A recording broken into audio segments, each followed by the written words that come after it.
Okay.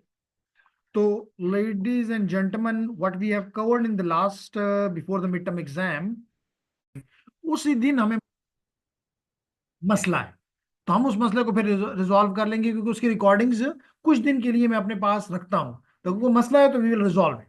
लेकिन अगर आप 2 महीने के बाद गए तो वो इतनी ज्यादा रिकॉर्डिंग्स होती हैं कि मिसाल के तौर पे if I show you here, क्योंकि मैं सिर्फ डीएसपी नहीं पढ़ाता, मैं और सब्जेक्ट भी पढ़ाता हूं, तो if I show you here तो आप देख सकेंगे कि कितनी रिकॉर्डिंग एक एक दिन पे होती है। मिसाल के तौर पे कल 17 था, तो ये देख लें 17 का कितनी रिकॉर्डिंग्स हैं। तो फिर ये चीज मुझे फॉर एवर रखना पॉसिबल नहीं होता। मैं फिर 4 5 6 दिन के बाद इनको डिलीट कर देता हूँ, क्योंकि दे टेक स्पेस और है भी वीडियो तो ज्यादा स्पेस पकड़ती हैं। तो कोशिश ये किया करें कम से कम एक हर क्लास में कोई एक बंदा कि एक दफा उसमें से गुजर जाया करे, ताकि हमें ये कंफर्म हो जाया करे कि वो ठीक है। ठीक। ओके। तो let's start with the topic. Okay. तो हमने last before the mid term exam ये देखा कि जी मुख्तलिफ किस्म के सिग्नल्स हो सकते हैं, पढ़ा है ना हमने। फिर हमने देखा कि मुख्तलिफ किस्म के ऑपरेशंस इस सिस्टम इसके ऊपर हो सकते हैं। मिसाल के तौर पे आप एडिशन कर सकते हैं, सब्ट्रैक्शन कर सकते हैं, मल्टीप्लिकेशन कर सकते हैं, शिफ्टिंग कर सकते हैं, एडवांस कर सकते हैं, डिले कर सकते हैं। बहुत सी बातें हमने देखी कि जी these operation can be performed on the input to get an output. ठीक है। फिर हमने क्या कहा कि जनाब ये जो सिस्टम है ये भी मुख्तलिफ टाइप के हो सकते हैं। फॉर एग्जाम्पल हमने देखा बिफोर द एग्जाम कि जनाब the systems can be memoryless, which you may call as the static. इनकी कोई मेमोरी नहीं होती, only the output is dependent upon the present input, बस। It doesn't have any future और past values. फिर हमने कहा मेमोरी सिस्टम, यानी उनके पास पुरानी मेमोरी मौजूद है, उसको वो इस्तेमाल करते हैं फॉर प्रोसेसिंग। ऐसे ही है ना। फिर हमने कहा कि सिस्टम कॉजल भी हो सकता है और नॉन कॉजल भी हो सकता है। मैंने आपको कॉजल सिस्टम की एग्जांपल जो थी कि तमाम जो सिस्टम्स हैं मोस्टली दे आर कॉजल। सिर्फ मैंने आपको इमेज प्रोसेसिंग की एग्जांपल दी थी कि that can be a non causal system as well. फिर उसके बाद हमने वेरी इंपॉर्टेंट, ये सारे इंपॉर्टेंट है, मिसाल के तौर पे आप एक ऐसा सिस्टम बना देते हैं जो कि नॉन कॉजल है, भाई वो फ्यूचर इनपुट तो मेरे पास है ही नहीं, how I can make a non causal system. Image में तो मैंने आपको एग्जांपल दी कि you place your whole picture in your memory and then you process it, whether you compress it, whether you improve the quality of the signal or whatever. So that's the reason you have the signal prior, so you have the future values. That's the reason you can go for the non-causal. Lekin if it is a speech, now this speech is being recorded, which means definitely some processing is being done. This can't be non-causal. अगर आपने कोई ऐसा system बना दिया जो कि future की values पर डिपेंड करता है, that is a failure. That the reason मैं कहता हूं हर एक इंपॉर्टेंट है। ठीक है काशा। फिर हमने पढ़ा कि लीनियर सिस्टम्स क्या होते हैं, जो कि दो बातें माने, एक लीनियरिटी, लीनियरिटी में यानी कि principal of superposition and scaling, homogeneity. और जो इनमें से कोई एक भी नहीं मानता तो वो नॉन लीनियर है। फिर हमने कहा कि जी ऐसा सिस्टम भी हो सकता है जो कि टाइम इनवेरिएंट हो, यानी टाइम से उसको फर्क नहीं पड़ता, output is not time dependent. लेकिन जब आप कंटिन्यूस टाइम में बात करते हो तो you mostly say the time invariant. लेकिन when we talk about the discrete signals there is no notion of time, that's the reason we call it a shift invariant. We call it a shift invariant. So both time invariant and shift invariant are used can be used simultaneously. ठीक है जी। Okay.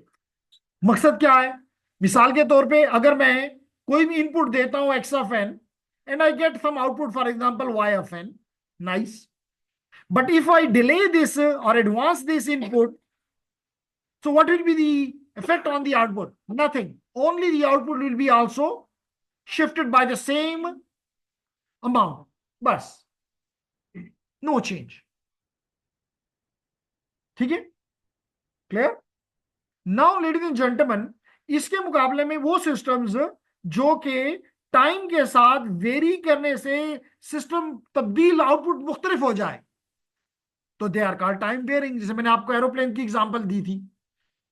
इसी तरह हमने पढ़ा stable system, that is again very important. Always you will be interested to have a system which is stable. You can never go for a unstable system. So this stability is important from the perspective, especially you have to look at the output, that your output should be bounded. But for this, mostly your input must also be bounded.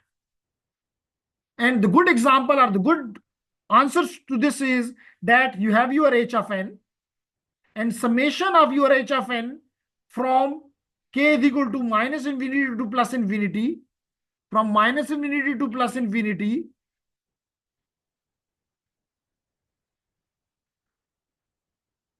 this is equal, less than or equal to some value which is measurable. Measurable means finite, and that my value is less than infinity. ये मैंने आखिरी लफ्ज से लिखा to show that this is finite. So if this condition persists, your system is because system depends upon h, impulse response. So this impulse response is a finite quantity.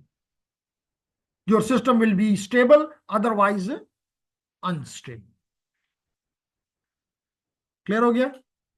फिर ये एक चीज हमने छोड़ दी थी, इन्वर्टेबल एंड नॉन इन्वर्टेबल। हमने एक चीज छोड़ दी थी, इन्वर्टेबल और नॉन इन्वर्टेबल। वेरी सिंपल है। इन्वर्टेबल का मतलब ये होता है, इन्वर्टेबल का मतलब ये होता है कि जिसमें 1-to-1 मैपिंग हो, 1-to-1 मैपिंग हो between input and output, between input and output. क्या मतलब? मिसाल के तौर पे, मिसाल के तौर पे, and again it is very important, you have a digital और discrete voice signal, discrete voice signal, और चलें डिजिटल कर देते हैं, digital voice signal.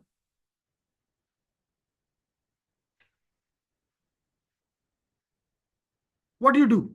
You use a vocoder, you use a vocoder,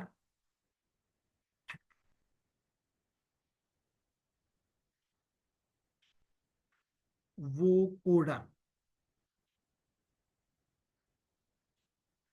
हाफजा क्या करता है vocoder?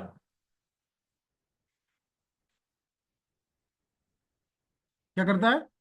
कंप्रेस कर देता है वॉइस को, बात खत्म। लेकिन जब भी इसको सुनना होता है तो आप इस कंप्रेस सिग्नल, इसका मतलब this is your input and this is your output. Agreed? Not agreed? नहीं समझ आ रही? पूछिए पूछिए, क्वेश्चन करें।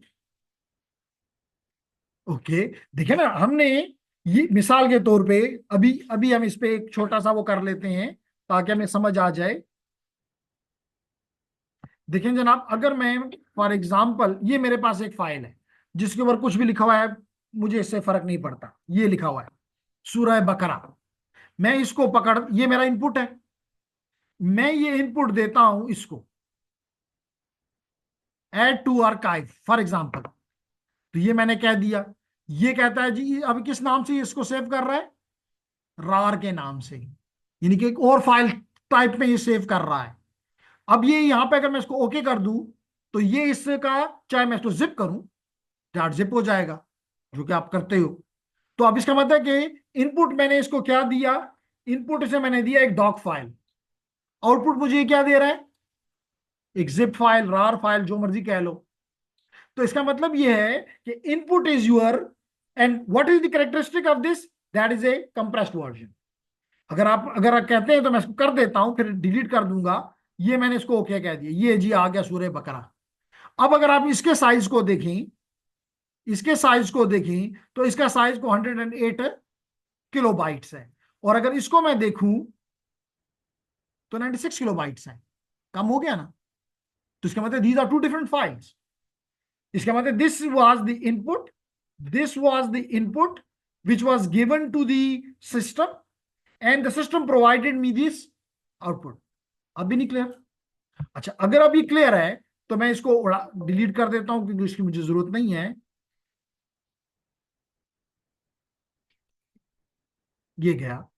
अब लेडीज एंड जेंटलमैन, यही मैं अपने वापस टॉपिक पे आता हूं। तो मैंने कहा ये मेरी वॉइस है, और इस वॉइस को मैंने एक सिस्टम को दिया जिसने इसको कंप्रेस कर दिया। ठीक है। हाँ, बेहतर होता कि मैं उसी एग्जांपल में एक चीज और भी कर देता ताकि बात वहीं पे क्लियर हो जाती। मैं दोबारा कर रहा हूं जी। ये देखें, मैं इसको कंप्रेस करता हूं, ये मैंने कंप्रेस किया, ये कंप्रेस हो गया। हो गया। अब मैं ये फाइल उड़ा देता हूं आपके लिए, ताकि आप कहेंगे जी पहले से तो ये मौजूद थी, अब है नहीं है ना? अब ये फाइल मेरे पास आउटपुट मौजूद है। इस आउटपुट को अगर मैं एक्सट्रैक्ट हेयर करूं तो I will be getting this file exactly same. इसका मतलब there is a one to one relation between input and output. अब भी नहीं क्लियर? तो अगर किसी सिस्टम में इस तरह का वन टू वन रिलेशन मौजूद हो तो इसको कहते हैं इन्वर्टेबल सिस्टम।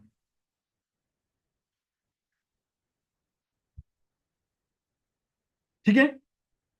लेकिन अगर ये वन टू वन नहीं बल्कि वन टू मैनी रिलेशनशिप हो, अगर वन टू मैनी रिलेशनशिप हो, वन टू मैनी रिलेशनशिप हो, तो it is called non invertible system, यानी कि वापसी का रास्ता नहीं है। मिसाल के तौर पे, अगर मैं आपको एक सिस्टम ये दे दूं और ये सिस्टम करता है स्क्वायर करता है, ठीक है। अगर मैं इसको 2 दूं फॉर एग्जांपल, तो हमें बताया गया कि जी आंसर होगा 4। Very nice. अब अगर मैं 4 की बजाय इसको 4 की बजाय इसको -2 दे दूं, अलग कलर से दे रहा हूं ताकि आपको नजर आए, रिकॉर्ड में आपको क्लियर हो जाएगा। -2 तो आउटपुट क्या होगा? फिर भी +4। अब अगर मैं इसको इसको इन्वर्ट वापस लेना चाहूं, 4 दोनों एक ही चीज है, इसको मैं वापस सिस्टम को दूं कि जी मुझे वापस ये चीज दो, तो क्या देगा? 2 देगा कि -2 देगा? दोनों देगा, 2 नहीं देगा।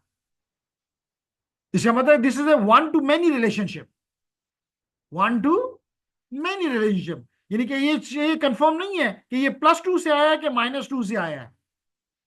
तो such a system is called non invertible system. Clear हो गया? तो सिस्टम इन्वर्टेबल भी हो सकते हैं, उसकी तो मैंने आपके सामने प्रेजेंट करके भी दिखाया कि जी I use a system which is nothing but a zip software, a RAR software, which means a system which compresses, and then I decompressed it and again back, and I can show you here. What's your name? Aliyan. अगर मैं यहां पे इसको दोबारा देखूं, properties में जाके, again I am getting the exactly 108 kilobyte, no फर्क। इसका मतलब there is exactly one to one relationship. Clear हो गया? FIR और IER जब फिल्टर्स पढ़ाऊंगा तो साथ ही क्लियर कर दूंगा।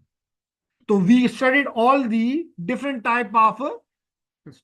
इसका मतलब कि अब आप इनपुट इनपुट सिग्नल्स को समझते हो, आप सिस्टम को समझते हो, और सिस्टम जो प्रोसेसेस करते हैं आप उसको भी समझते हो। और अगर समझते हो तो फिर मैं कह सकूंगा कि मैंने मिड टर्म तक अपना टाइम जाया नहीं किया, क्योंकि बाद लोग कहते हैं आप तो फिर सिग्नल सिस्टम को रिपीट कर रहे होते हो। लेकिन अगर मैं डे 1 पे इस जगह से खड़ा होना कोशिश करता, तो फिर मैं आपको ये भी नहीं कह सकता था कि आपको नहीं आता तो मैं क्या करूं। लेकिन अगर अब आपको नहीं आता तो फिर क्या ये 3 बातों में हमें को मसला है कि सिग्नल क्या है, क्या सिग्नल की कौन सी टाइप्स हैं, सिस्टम्स की कौन सी टाइप्स हैं, क्या उनकी कैरेक्टरिस्टिक्स हैं, और ये सिस्टम्स कौन कौन से ऑपरेशंस इन सिग्नल्स पे करते हैं। क्या हम इन तीन चीजों बातों पे बिल्कुल क्लियर हैं? अगर क्लियर हैं तो आज हम अपना पहला टॉपिक शुरू करते हैं। आज हम अपना पहला टॉपिक शुरू करते हैं, और पहला टॉपिक है कन्वोल्यूशन। ठीक है, तो कह सकते हैं, मैं आपको मुबारकबाद दे सकता हूं कि आपका कोर्स स्टार्ट हो गया। ठीक है, तो मैं यहां पे पहले सबसे पहले तो सॉरी सबसे पहले तो हम ये देखना चाहते हैं कि कन्वोल्यूशन होता क्या है। कन्वोल्यूशन होता क्या है? तो ladies and gentleman, we start from here. तो बड़ा क्लियरली कह रहा है कि जनाब, अगर मैं इसको थोड़ा सा एक्सप्लेन कर दूं और फिर मैं इसकी राइटिंग के ऊपर आ जाऊं। बेसिकली कन्वोल्यूशन ये कहता है कि अगर, इसलिए मैंने वो सिस्टम पढ़ाए कि I am only interested in the LTI system. I am only interested in the LTI system. और अभी मैंने एक्सप्लेन किया what is linear, what is shift invariant. तो अगर चाहे एलटीआई कहूं चाहे एलएसआई कहूं, आपको कोई मसला नहीं होना चाहिए। ठीक हो गया? अब लेडीज एंड जेंटलमैन, ये कन्वोल्यूशन ये बताता है कि what if I know my input signal and I know the characteristic, यानी response of the system, I can find by using these two, I can find the output. इसका मतलब वो मुझे कहना ये चाहता है कि if you are interested, definitely I am interested in y2 of n, y of n, sorry, and that is equal to x of n, not multiplied, it is convolved। एक आम किसी केमिस्ट्री वाले को, फिजिक्स वाले को, bio वाले को अगर मैं दिखाऊं तो मुझे कहेगा x of n multiplied by h of n. ऐसा ही है ना? लेकिन खिजरा के सामने अगर ये लिखा जाए तो वो क्या कहेगी? It is convert, it is non multiplication. ठीक है, अब लेडीज एंड जेंटलमैन, अब लेकिन ये भी देखने से मुझे कुछ समझ नहीं आ रही, लिखने के बावजूद भी मुझे समझ नहीं आ रही। तो basically it is equal to the three things. ठीक है, it is basically three things. Number one, number two, number three, तीन चीजें हैं। और अगर मैं सायरा से पूछूं को एक बता दो कि इसमें आपको कौन सा मैथमेटिकल ऑपरेशन नजर आ रहा है जी, तो एक हमें इसने बताया, सायरा ने, कि समेशन। हमाद, नंबर टू कोई बता सकोगे? Who said? मल्टीप्लीकेशन। मल्टीप्लीकेशन। तो नंबर टू आपने बताया समेशन, ये मल्टीप्लीकेशन एंड शिफ्टिंग। तो इसका मतलब जो हमने मिड से पहले पढ़ा, वो तीनों चीजें इसमें इस्तेमाल हो रही हैं। अब हमें समझ भी ये आ रही है कि कन्वोल्यूशन कहते किसे हैं। अब अगर ये हम किसी मैथ वाले को भी दे दें तो वो समझ जाएगा, बायो वाले को भी देते हैं तो समझेगा कि जनाब these are the three processes which we have to do, and after this we will be getting the output of this system. Clear? So ladies and gentlemen, that the reason it is writing here, it is a mathematical operation. All of these three are mathematical operation which expresses the relationship between input and output. Which system? LTI system. Clear?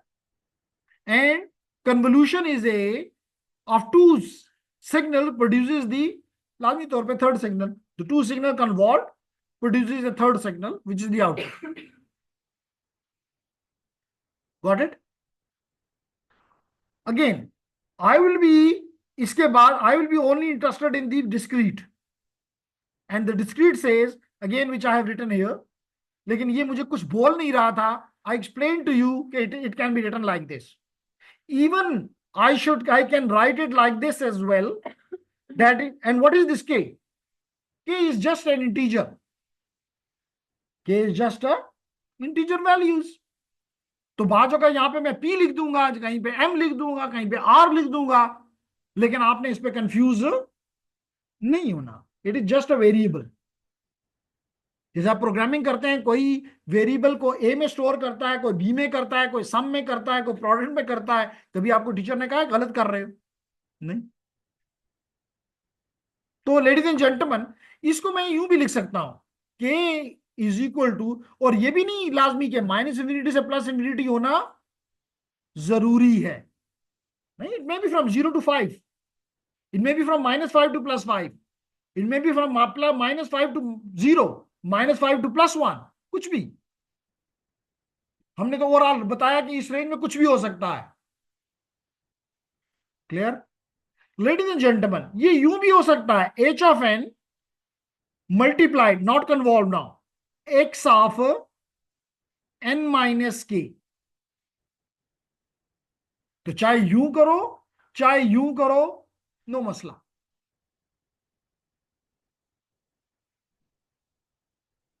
ठीक हो काशा? अगर ये बात है कि ये ठीक है, तो ये मैथमेटिकल कौन सी प्रॉपर्टी को फॉलो कर रहा है? Commutative property. इसका मतलब कन्वोल्यूशन अभी प्रूव करूंगा, लेकिन it shows that it obeys the commutative property. ठीक हो गया जी? ओके। तो जनाब ये वाली बात तो आपको समझ आ गई कि जनाब when ever will be doing in the discrete और digital area, that is the convolution of the input with the impulse response, it will give you an output. Similarly, you can perform it in the continuous domain as well. There, instead of using the summation, we will be using the integration. लेकिन इस course में मैं इस्तेमाल नहीं करूंगा। ठीक है जी, क्योंकि बस बहुत इस्तेमाल कर लिया, दोनों को लेकर चलता रहा, लेकिन अब मुझे सिर्फ डिस्क्रीट के साथ अपनी दोस्ती बनानी है। अब लेडीज एंड जेंटलमैन, यहां पे आप इसको ये भी देख सकते हैं कि सिस्टम प्रॉपर्टीज इज नॉट, वो लिख दिया कि अगर चेंज नहीं होती, जो मैंने अभी आपको शिफ्ट इनवेरिएंट की डिफिनेशन बताई वो यही लिखी हुई है। लेकिन यहां पे क्या लिखा हुआ है कि ये एलटीआई सिस्टम है। एलटीआई का मतलब लिखा हुआ है कि जी it obeys the principle of superposition, which means it obeys the additivity, it obeys the homogeneity, scaling. Clear? Further, it obeys the shift invariance. It obeys the, which means any delay or advance in the input is reflected in the output only bus. And what is this LTI system? It has an impulse response. It has a impulse response, H of n. However, you can change it to the frequency domain, or you can change it into the Laplace domain. No masla. I hope नहीं, मुझे बताया गया कि signal system में आपने Laplace पढ़ा है ना? लेकिन अगेन मैं मेरा मेरा तलक जो है वो इंडेक्सेस के साथ, और मेरा तलक फ्रीक्वेंसी के साथ रहेगा, और इनके दरमियान में तब्दीली के लिए मैं जाऊंगा toward the Fourier, discrete Fourier transform. किसकी तरफ जाऊंगा? डिस्क्रीट फोरियर ट्रांसफॉर्म की तरफ जाऊंगा। और अगर इसको वापस लाना है तो I will be using inverse discrete Fourier transform.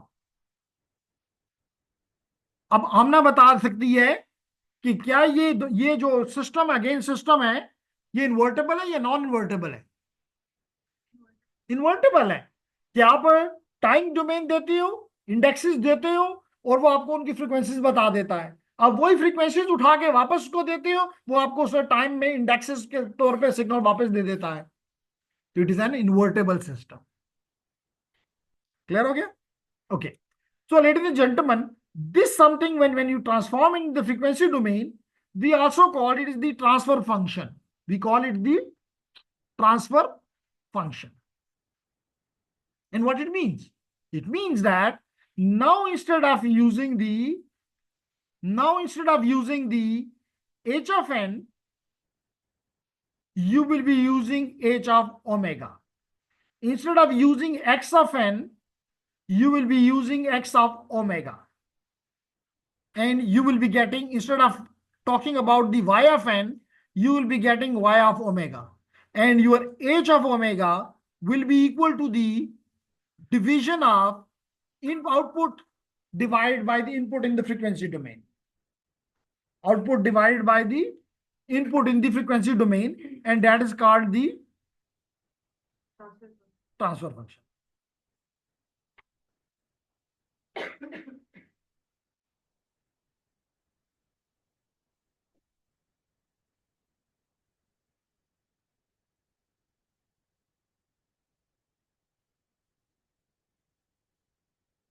ठीक है जी, क्लियर है? तो लेडीज एंड जेंटलमैन, यहां पे यही चीज लिखी हुई है, देख लें।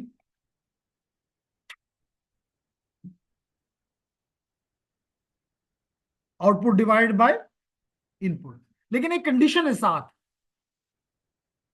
कंडीशन क्या है कि इनिशियल स्टेट जो है वो 0 है। अभी इस पे आता हूं। इनिशियल स्टेट 0 है, इनिशियल कंडीशन 0 है। ठीक है शफक, तो बता दो ना फिर थोड़ा सा what I want to say here.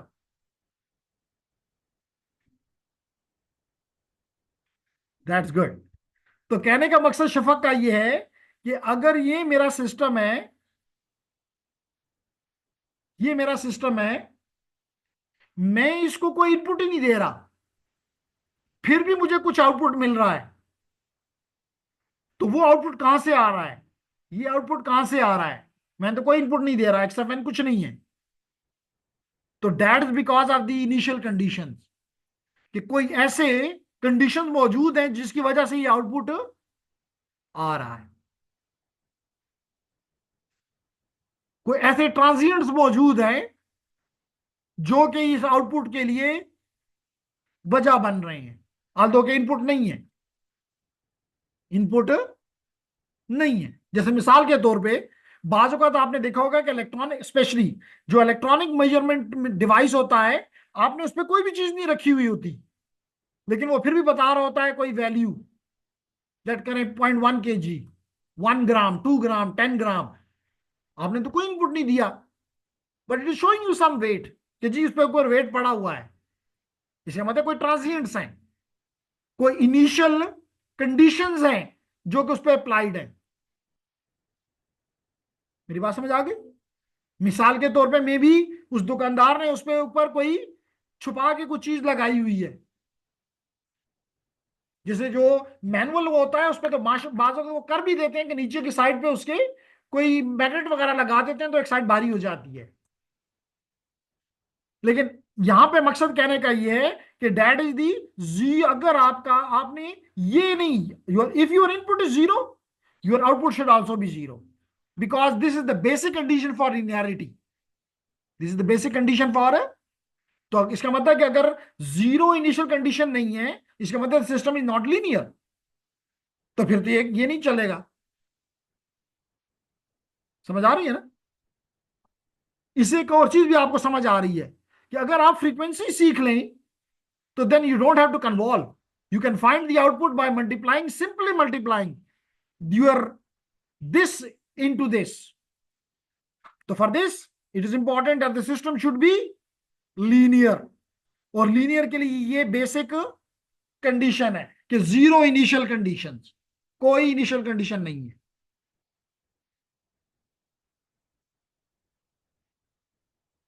Clear है? ओके, तो जनाब इसी बात को मैं एक्सप्लेन करना चाह रहा हूं कि इस 0 का क्या, ये देख लें जी। मैंने कहा कि जी कोई भी आउटपुट दो वजह से हो सकता है। एक तो हो सकता है 0 इनपुट रिस्पॉन्स, यानी कोई भी इनपुट नहीं आपने दिया हुआ, फिर भी कोई आउटपुट है, तो that output will be called as 0 input response, यानी रिस्पॉन्स है but for 0 input, and that will be going for the initial condition, that is because of the initial conditions. Got it? Next, You have the zero state response, which means where the input is applied. अब आपने input रख दिया है, आपने system को input दे दिया है, sorry, आपने सिस्टम को इनपुट दे दिया है, and you are getting an output. Because of this input, you are getting an output, and that is called zero state response. दोबारा रिपीट करते हैं जी, किसने कहा? उकाशा। उकाशा, उकाशा, मैंने जैसे अभी कहा कि अगर आपने मार्केट से कोई चीज खरीदने जाते हो, वो अगर नहीं भी करते हो तो करना चाहिए कि उसके मईरिंग को उसको देखो, कि ऐसा ना हो कि आप लेट करें 5 किलो कुछ चीज ले रहे हो और वो आधा किलो पहले से ही दिखा रहा है, तो इसका मतलब है कि जो आधा किलो वो पहले से दिखा रहा है, तो उसमें ऊपर उसने को वेट तो नहीं रखा हुआ, फिर भी वो आधा किलो दिखा रहा है, तो that is called the zero input response, यानी you are not getting any input, still you are getting the display is showing you some output. मेरी बात समझ आ रही है? तो such a response is called zero input response. अगर zero input response है तो सिस्टम इज नॉट लीनियर। अगर लीनियर नहीं है तो you can not do the convolution, because for convolution हमने कंडीशन ही ये रखी कि द सिस्टम इज LSI। ठीक हो गया? नंबर 2, अब आपने इनपुट दे दिया, जैसे एक्स ऑफ एन दे दिया, तो you will be getting an output, definitely you should get an output, otherwise the system is dead. ऐसा ही है ना कि आपने वेट मशीन पे वेट रख दिया, वो फिर भी कुछ नहीं दिखा रहा, इसका मतलब मशीन खराब है, सिस्टम इज डेड। ऐसा ही है ना? तो that is called zero state response. बात समझ आ गई?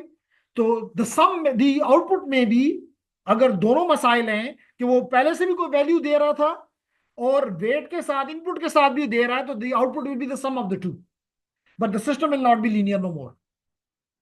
Never go for convolution. Is it clear?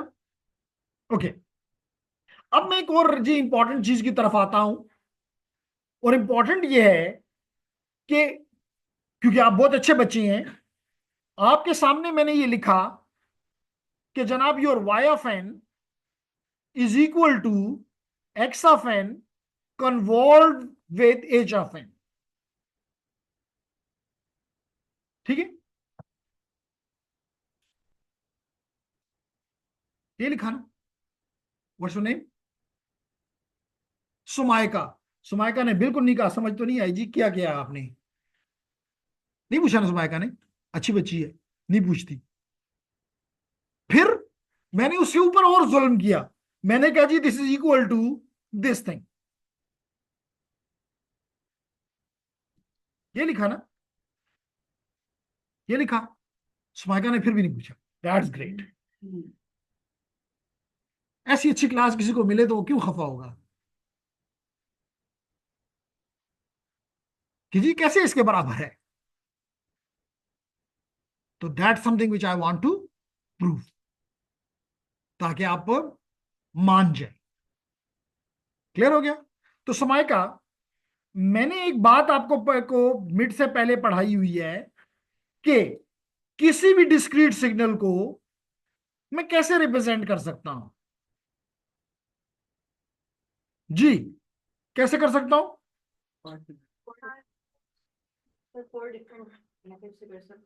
नहीं, वो तो उसकी रिप्रेजेंटेशन है। मैंने कहा कि मेरा एक सिग्नल है एक्स ऑफ एन, मैं वो बनाना चाहता हूं, कैसे बनाऊं?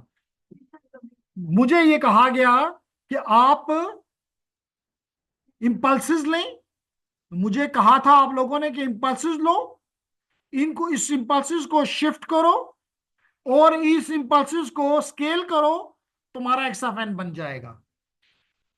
ये कहा था आप लोगों ने मुझे ना? अगर किसी ने ये नहीं कहा तो कह दे, लेकिन मुझे याद पड़ता है कि आप लोगों ने मुझे यही कहा था कि any signal, any discrete signal can be made by shifting and scaling the impulses।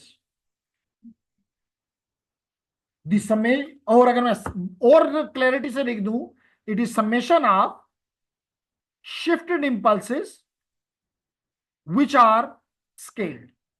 ये आपने मुझे कहा था कि कोई भी सिग्नल लिखना हो, that can be written like this.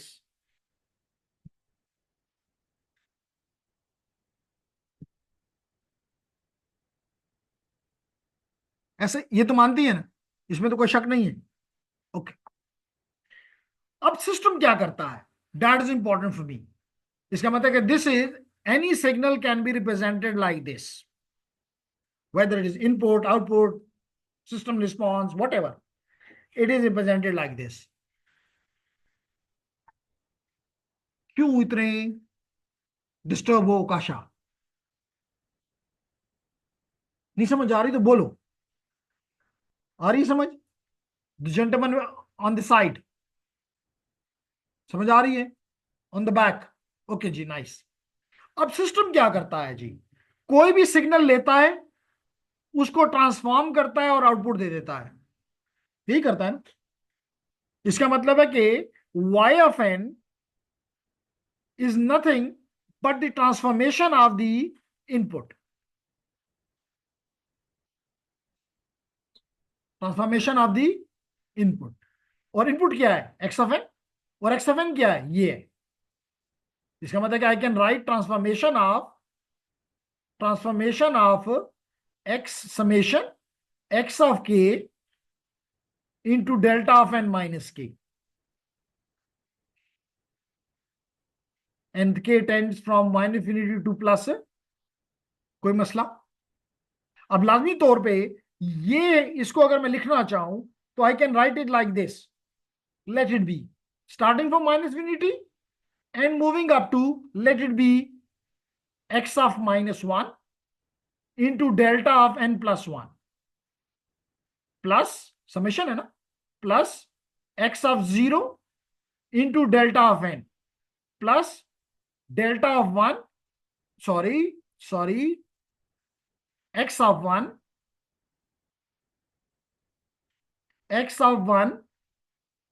into delta of n minus 1 and so on up to infinity। कोई गलती की है? नहीं।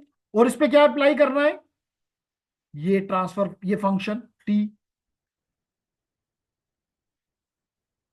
अब क्या होगा, ये टी लाजमी तौर पे हर एक पे जाके अप्लाई होगा, टी हर एक पे अप्लाई हो।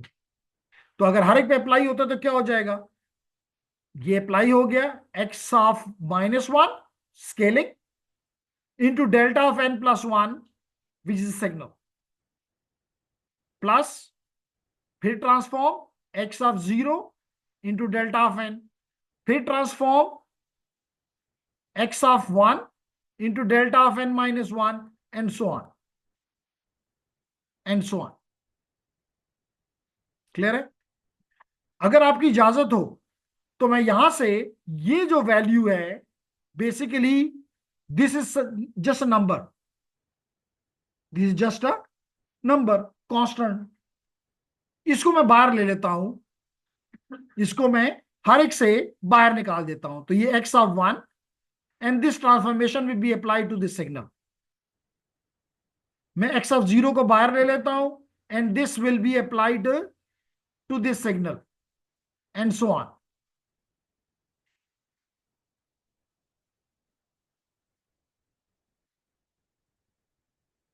क्लियर है? ओके।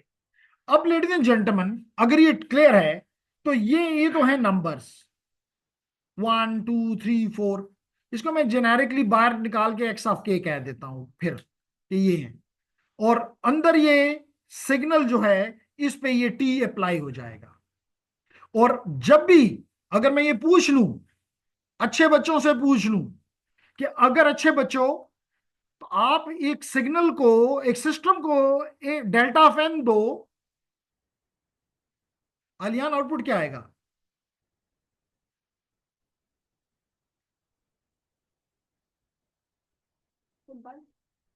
ये तो इंपल्स है, h of n, impulse response.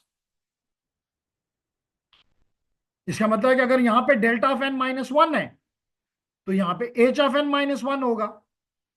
इसका मतलब जब ये टी इसके ऊपर अप्लाई होगा तो I will be getting h of n minus n plus one, यहां पे जब अप्लाई होगा तो delta of h of n. ऐसा ही है ना, ऐसा ही है। तो अगर ये है तो यहां पे देख लेते हैं जनाब,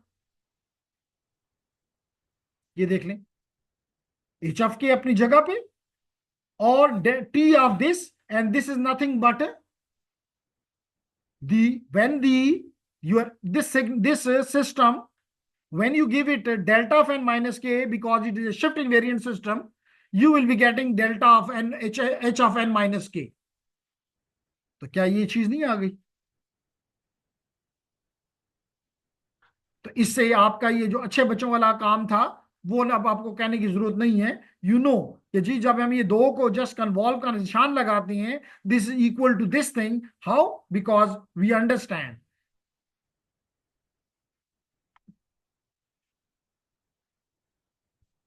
क्लियर हो गया? ठीक है, ओके। अब इस सवाल का जवाब, तो अभी मैंने शुरू में कहा कि अगर आप इसको उल्टा भी कर दो तो इन्हीं के कम्यूटेटिव प्रॉपर्टी भी लगा दो। फिर मैंने सिर्फ ये कहा, हो सकता है ठीक हो सकता है ठीक ना हो। तो इस चीज को भी देखते हैं कि जी क्या ये ठीक है या नहीं। क्लियर हो गया? तो लेडीज एंड जेंटलमैन, हम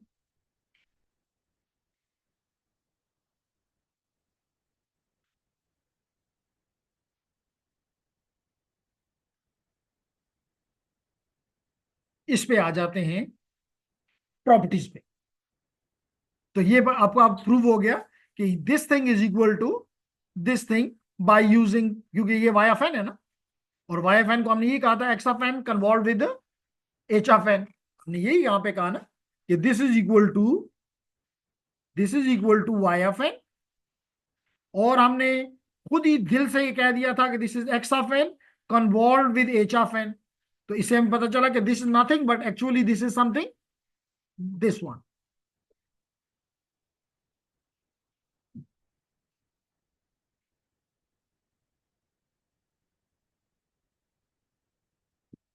अगर ये दुरुस्त है तो फिर क्या ये दुरुस्त है? सायरा, मायरा, क्यों ग्लासेस नहीं है? आप ग्लासेस पहनती हैं आई थिंक, कि नहीं? तो फिर सायरा को दे दिया करो, वो संभाल के रखा करेगी। लेकिन आगे बैठ जाया करो ना, अगर आपको नजर नहीं आता तो अब हल यही है कि या तो ग्लासेस लगाओ और या फिर आगे बैठो, और कोई हल नहीं है।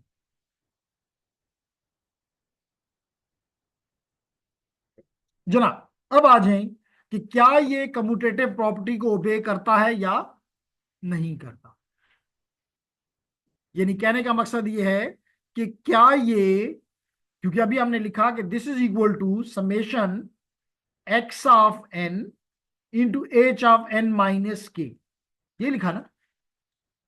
लेकिन ये कहना ये चाहता है कि जनाब चाहे आप ये लिखो कि y of n is equal to x of n convolve with h of n, या ये लिखो कि y ऑफ एन यानी कि output is equal to h of n convolve with x of n, क्योंकि this will be equal to the summation x of n, x of k into h of n minus k, and this will be written as h of k into multiply into x of n minus k। तो अगर ये दोनों equal हैं तो फिर तो हम कह सकते हैं कि ये इस प्रॉपर्टी को, कम्यूटेटिव प्रॉपर्टी को ओबे अदरवाइज नहीं करता। सिंपल। ठीक। तो लेडीज एंड जेंटलमैन, अगर आप मेरी इस बात से एग्री, इससे तो एग्री करते ही करते हैं क्योंकि मैंने अभी ये प्रूव किया है, तो इस प्रूफ से कम आमिना वो नहीं कर सकती। वो अलग बात है कि वो कोशिश कर रही है कि इस 1.5 घंटे का खूब फायदा उठाऊं। ऐसा ही है ना? अभी तो 3 छुट्टियां करके आई हैं, कि नहीं? कितनी थी? 2 थी, उसमें नींद पूरी नहीं हुई। तो आपने वादा किया कि आज 1.5 घंटे में अपनी नींद पूरी करके जाऊंगी। इसके बाद आप एग्जाम भी है, तो आप इसलिए नींद पूरी कर रही हैं ताकि फ्रेश होकर एग्जाम में जाऊं। चले, अच्छी बात है जी। आप हमारे साथ ज्यादती करती रही, कोई बात नहीं। जूम इन कर दूं? ओके।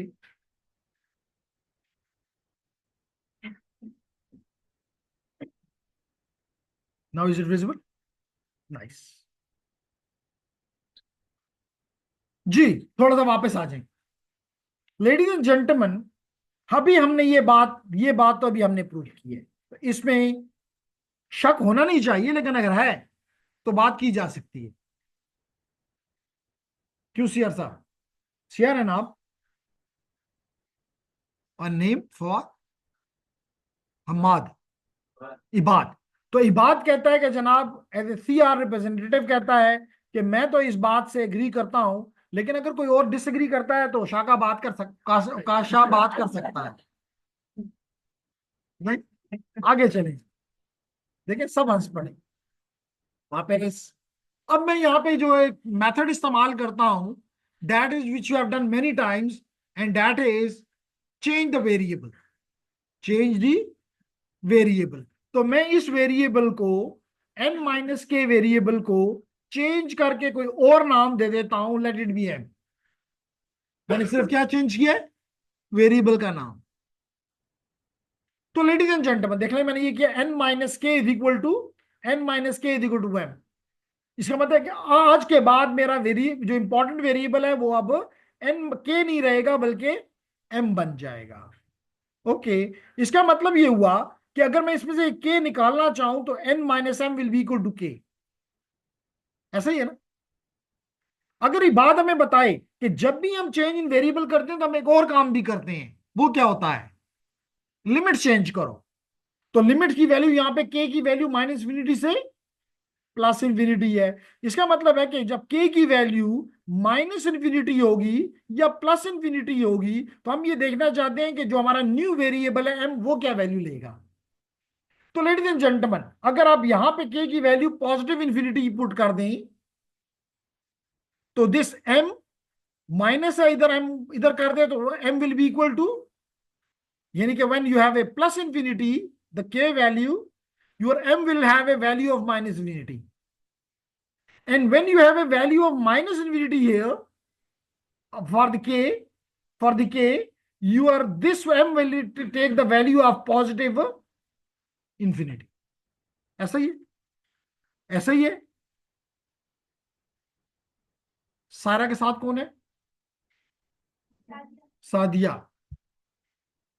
नजर आ रहा है सादिया? समझ भी आ रही है? आगे बढ़ते हैं।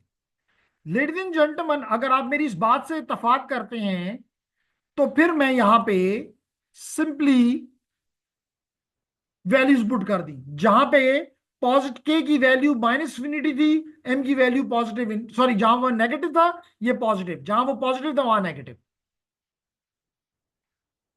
क्लियर है? क्लियर है gentleman at the back? Okay.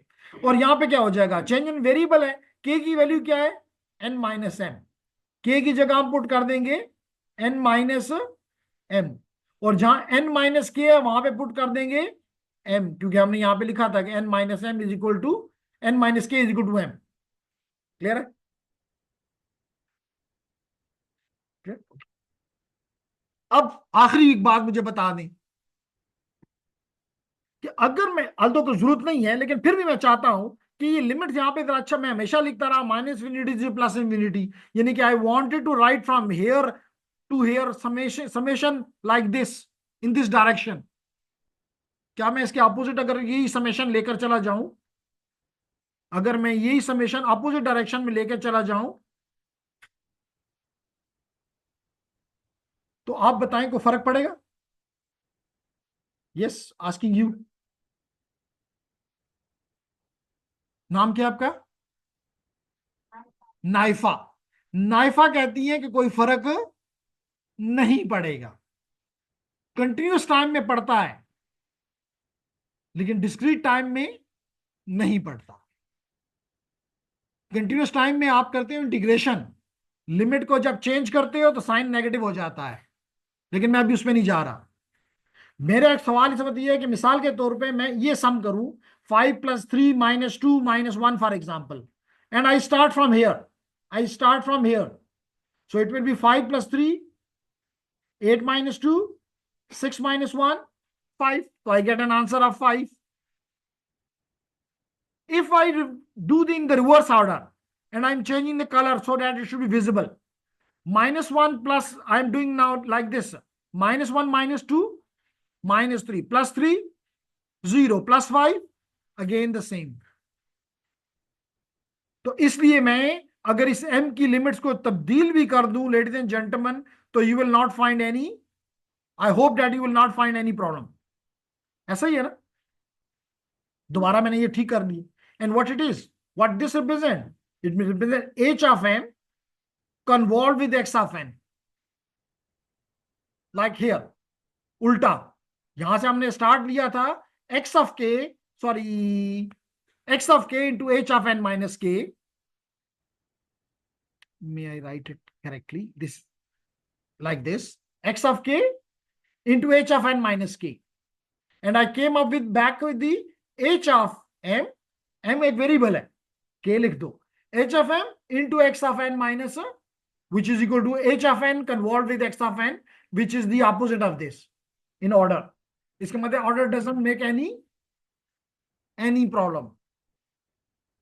अब सवाल इसका फायदा क्या होगा, क्योंकि अगेन बड़े अच्छे बच्चे हैं, नाइफा तो नहीं पूछेगी, तो मुझे इसका फायदा क्या होगा ये प्रूव करने का। ये नहीं कहना पेपर में क्वेश्चन आएगा। जी नाइफा,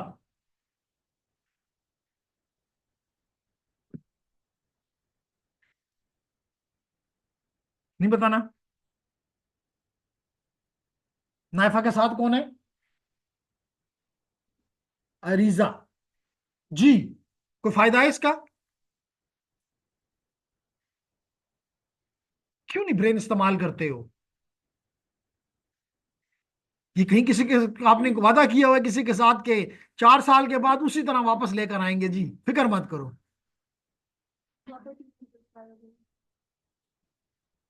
तो इसका फायदा ये है कि जो सिग्नल शिफ्टिंग करनी है ना, एक को रखना है सही और दूसरे को शिफ्ट करना है। अगली कल की क्लास में, कल अगर क्लास है तो कराऊंगा, तो उस सिग्नल को शिफ्ट करो जो छोटा है।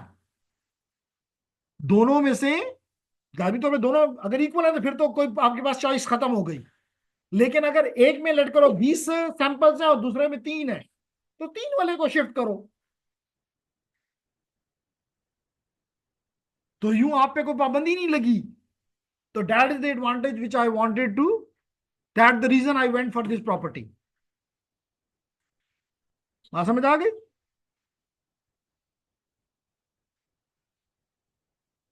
The next property is, ladies and gentlemen, the next property is distributive property.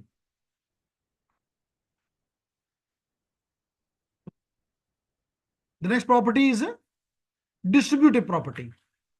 Distributive property ये कहती है कि अगर एक तरफ आपके पास h1 of n है and then you have h2 of n, h1 of n and h2 of n.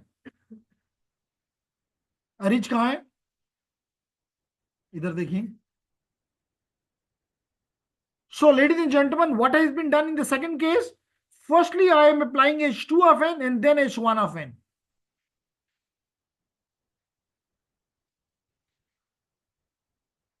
And then I'm getting some output. And I want to see whether this y of n and this y dash of n, which means these two, if they are equal, इसका मतलब है कि h1 और h2 के order से कोई फर्क नहीं पड़ता। और अगर ये इक्वल नहीं है तो इसका मतलब है कि ऑर्डर से फर्क पड़ता है और ये डिस्ट्रीब्यूटिव लॉ को ओबे नहीं करता। बस सिंपल सी बात है। क्लियर हो गया मेरी बात? तो बड़ी आसान है, आगे बढ़ते हैं जी। Let it be ladies and gentleman that this is my output. इस केस के लिए what I am assuming, this is my system which is h2 of n. It has an input which is y1 of n, y1 of n, and it has an output which is y of n. Whether I have made some mistake? G, my input is y1 of n and my output is y of n. है ना? कोई मसला नहीं है ना? अगर नहीं है तो आई can right that my output is equal to input which is y1 of n convolved with h2 of n. Can I write it like this? Yes, I can. Then, ladies and gentlemen, I can write it like summation because this doesn't mean anything, you know now. और तो क्या हाफजा कहती है, तो previous semester में भी ये सारी बातें हमें समझ आई हुई हैं, ऐसे ही है ना? पूरी क्लास के सामने कह रही है कि जी यस रिकॉर्डेड हो गया, कि जी तो हमने पहले से पढ़ा हुआ है और हमें सारा पता है। ठीक है, अब समझ आ गई है? Okay, go head then. Ladies and gentleman, I am not shifting this H2 अपनी जगह पे into y1 of n minus some variable, let it be r tends to from minus infinity to plus infinity। कोई मसला? कोई मसला नहीं, very nice. The same has been written here, that my output y of n is equal to summation h2 of r into y1 which is the input shifted। Clear हो गया? आगे चलें जी। अब ये क्या है, y1 of n minus r क्या है? y1 of n minus r क्या है? ये आउटपुट है इसका।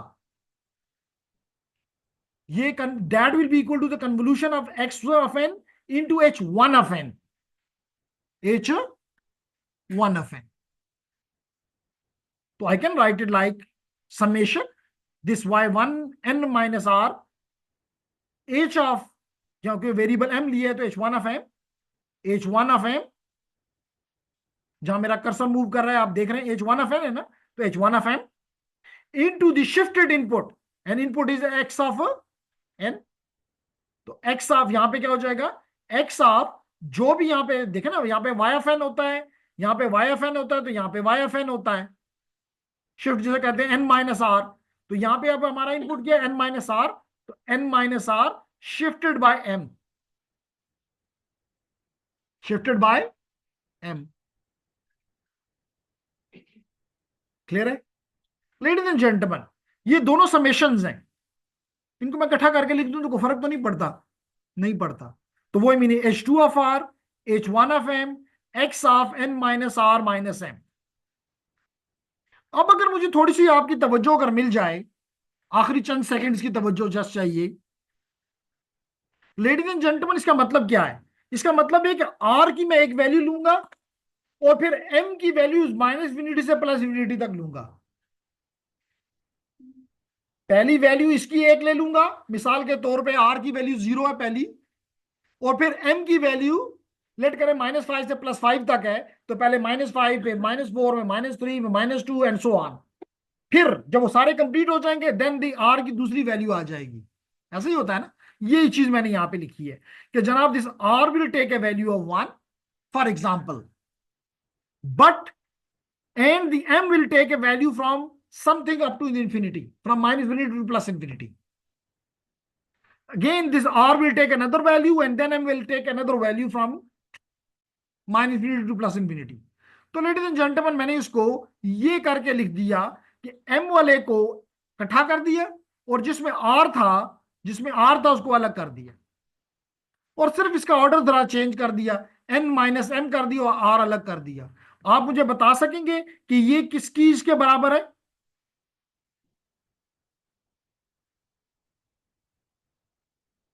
ये सारा का सारा कन्वोल्यूशन है।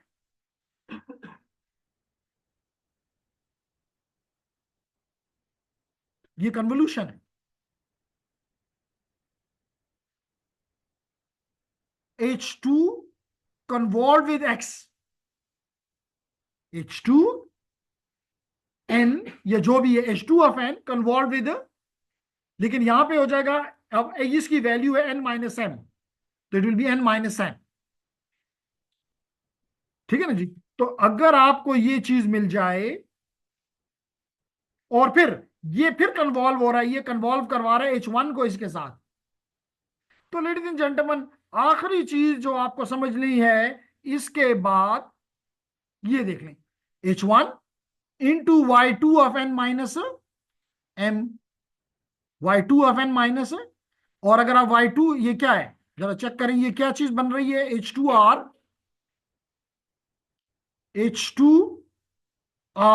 इंटू Y2, ये बन रहा है ना, multi and then convolve with H1 that is equal to H1 Y' of this. इसका मतलब प्रूव हो गया कि चाहे ये करो कि ये करो, डजंट फैक्ट। इसका मतलब कि it obeys the distributive law. Clear हो गया? तो ये हम इसी को हम इस्तेमाल करके, जब हमें ये मिल गया, तो अब हमें इस तरह के 10 भी मिल जाएं, हम उनको सबको आपस, क्योंकि आपस में कन्वॉल्व हो रहे हैं, हम इन दोनों को कन्वॉल्व कर देते हैं इनिशियली ही, आसान करने के लिए, कि H1 of n convolved with H2 of n and get an H of n, and then we simply do X of n convolved with H of n to get our output Y of n, because order से कोई फर्क नहीं पड़ता। Clear हो गया? तो कल इंशाल्लाह इस पे आगे जाएंगे, but it is very important concept. उम्मीद करता हूं कि समझ में कुछ ना कुछ, अगर घर जाके देखेंगे तो जरूर समझ आएगा। ठीक है, बिल्कुल करनी होगी।